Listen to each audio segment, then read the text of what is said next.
Okay, I just need to catch my breath first. Take your time. Yeah. That's enough. Okay, I have so much to talk, but I'll be concise given the time. First of all, you talk about the aha moments, and I've been craving about that from quite some time now. And I feel this is my aha moment. May we ask you a question? Yeah. So, when you talk about an aha moment, this fits in with what we were wanting to explain, and maybe we did. The aha moment is not necessarily the manifestational moment. Another loop, another loop, another loop, another loop, another loop. It's the generating of power. It's the building of momentum. It's the me in a place where I can receive the next thought. It's the bouncing off place. It's not the final place. It's not the meeting of the goal. It is the essence of delicious life. The aha moments. Yeah. And I want to be more specific why I said the aha moment, because I love you, Abraham. Like, I am with you in my vibrational reality. When I meditate with you because you are my inner being. And right now, having that experience to meet you in my physical reality, it is my aha moment. Because I love the whole process of unfolding. We like every bit of that, but we ask a question from the stage that you answered. Yeah. And the question that we asked was, is there something going on in your experience that is specific that you want to move energy on? Let's do that. Yeah, sure. Write us letters of praise. We read every one of them. Okay, perfect. So, I've been following you from quite some time, and I do have some bunch of questions. I feel like one of that got answered recently. Now let's not keep being general. Let's get to the nitty-gritty that we called you up here for. Okay. So I have this manifestation thing. I want to manifest something, and I know the whole process, and I've been following it. All right, we're just going to talk in circles and circles and circles and circles and circles. I'm coming to it. So not fast enough. My mind interprets that thing as super big, while my inner being and myself knows that... What's super big? It's like I'm manifesting a castle. Okay, and that's what my mind is telling me, that it's super big. However, that thing is nothing, just a button to me. So I am like... So think about how what you just said, we don't think you know. Mm-hmm. We think they are words that you have heard. It's as easy to create a castle as a button. Yep. But when something is super big, can you feel the resistance that you're putting into it? Exactly. How do you stay on the track of letting something unfold without slowing it down by your astonishment of how big it is and how hard it is?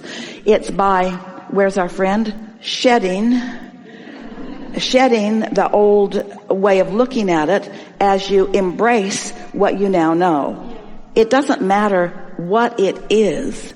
Your inner being has already accepted it and gathered the cooperative components of it to be a done deal, which means it's your aha moments that are going to not just satisfy your life experience in the moment, but it's your aha moments that are going to lead you to the next and the next and the next for the manifestation of whatever this mystery thing is. Yes. So what happens is, like, I'm getting the signs, I'm getting angel numbers, and everything is happening, and I keep myself in a feeling good place mostly. But I don't understand if you can give me some clarity on where do I stand vibrationally with regards to my desire. You can stand pointed at it and pointed against it for the rest of your life with no movement. Or you can stop pointing against it and only point forward. So give us some conversation. Give us some of the self-talk. So I know... Specifically. I visualize myself feeling good in my manifestation, that I am in it, I am sleeping in it, I am enjoying, and I'm basking in it. One day we were talking to a woman who wanted a partner, and she said, I see two people walking down the beach. And we said, are you one of them? And this is what we're wanting to say to you. So far, this is all good conversation, but the feeling the chemistry, the attraction isn't matching the words. And that's the point of this conversation, so that you can have some aha moments during this conversation. Nothing at all wrong with what you're saying. It's just too far removed. It's too castle-like and not button enough-like. You're not believing it. You're using words to try to make it happen instead of using focus to generate the chemistry that lets you know that it is happening. Did you feel that? Did you feel what we're talking about? You can feel it. Have you ever just known something? Just known it? And some other people try to talk you out of it and say, no. Get out of my way. Get out of my way. You're not talking me out of this. I can feel this. I'm sure about this. You're not talking me out of this. Well, that's what you're wanting to get to the place of. So how can I make peace with the open loop? Like how can I, when I know it's not certain in my mind? Well, that's a really good question, because just the fact that we know it doesn't mean that you know it. But you have to find a way to know it. We can't just know it so much that you know it, but we know it so much that why don't you know it? It's like that. And so you have to bring yourself, you can't take too big of a jump. You have to talk to yourself until you feel it move. And sometimes you have to be general, like you could say something like, this thing that I want is big. I acknowledge that it's big. It's part of the reason I want it. And I know for sure that there are other people that wanted big things that at one time were standing right where I'm standing, and now they've got their big thing. Now, there was nothing off about that. You felt every single bit of that. But then that might activate, well, they're smarter than me. Well, now you got to deal with that. I'm sure that there were people standing right where I'm standing, feeling not smart enough to do this, that received it, and it wasn't until they manifested what they want that they were willing to claim themselves as smart. And I'm willing to wait till it manifests to claim myself as smart. You don't have to be smart to attract what you want. There's so many people that you wouldn't call smart. You wouldn't call it artificial intelligence or otherwise intelligence. And they're getting what they want all the time because they don't contradict their thoughts constantly. In fact, really some of the smartest people are the people who work the hardest against themselves with all of their facts. That's what artificial intelligence will do for you.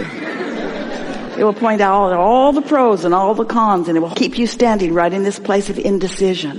But your inner being is not indecisive. Your inner being is not undecided. Your inner being knows what you want and has gathered up all the cooperative components. And so what you're wanting to do is, as best you can, as often as you can, find easy existing matches to what you want. So just give us a little training. You can't get it wrong. It'll be all right. Take a chance and say something. I really appreciate the unfolding of how I've got to this point of clarity. And I'm really I'm an eager person. I really am more curious about how the journey unfolds. And that's why... Can you feel her aversion to specifics?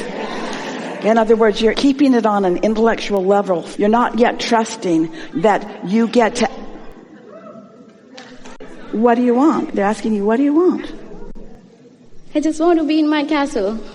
Well, now some of that might not be any of your business. And so...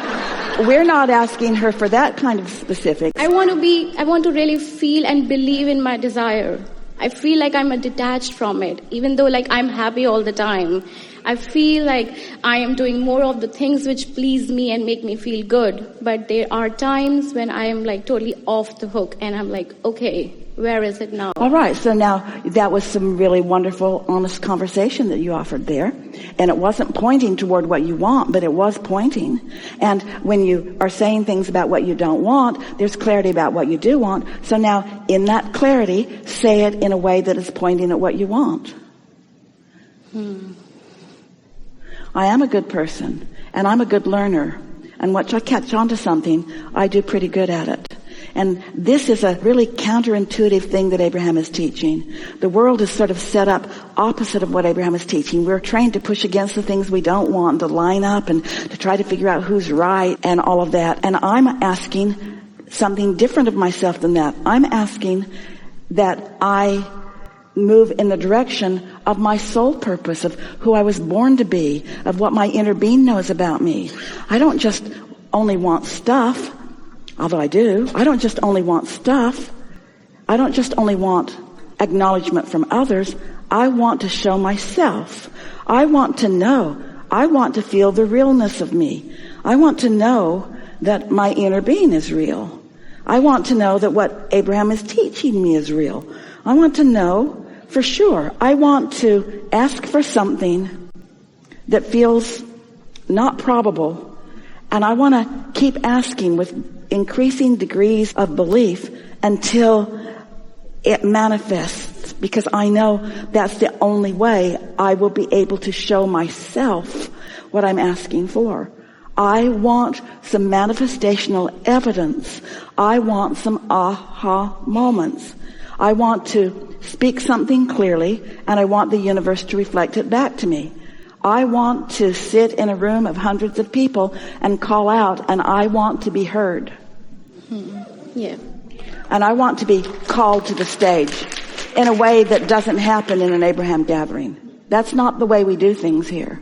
I want to be heard. I want to see the universe responding. I want to connect the dots. I want to know that I wanted it but doubted it. And then I wanted it but I doubted it a little less. And then I wanted it and I doubted it a little less until I wanted it so much that even though I doubted it, my desire led me to an aha moment. You're living one right now. Yeah, I got my answer. Thank you. And then I don't know where I'm going with it, but I still know what I want. And I don't know what words to say, but I still know what I want. And Abraham is figuring out what I want, even though my words are not speaking specifically to it. And that kind of lets me know that my inner being knows what I want too, and that I'm being called to it all the time. And that I will know it when I see it. I will know it when I see it. I will know it when I see it and hear it and smell it and taste it and touch it. But will I know it when I feel it? Will my gut let me know it? Am I asking the universe to make me the exception and give me something that I'm not feeling so that then I can feel it? No. I do not want to be the exception to the universe. I want to want it and not know it, and want it and not know it, and want it and not know it, and want it and not know it, and want it and not know it, but want it and know the process, and want it and know that my inner being knows the process, and want it and know that it's possible, and want it and know that it can come. And then pretty soon you start remembering existing matches. Tell us some of those existing matches. Tell us of some of those things that you wanted and didn't have that came. Actually, I'm speechless. I got my answer. I'm speechless. I'm just processing everything. But I'm really appreciating how it came to me. This is a really good time for a segment of refreshment.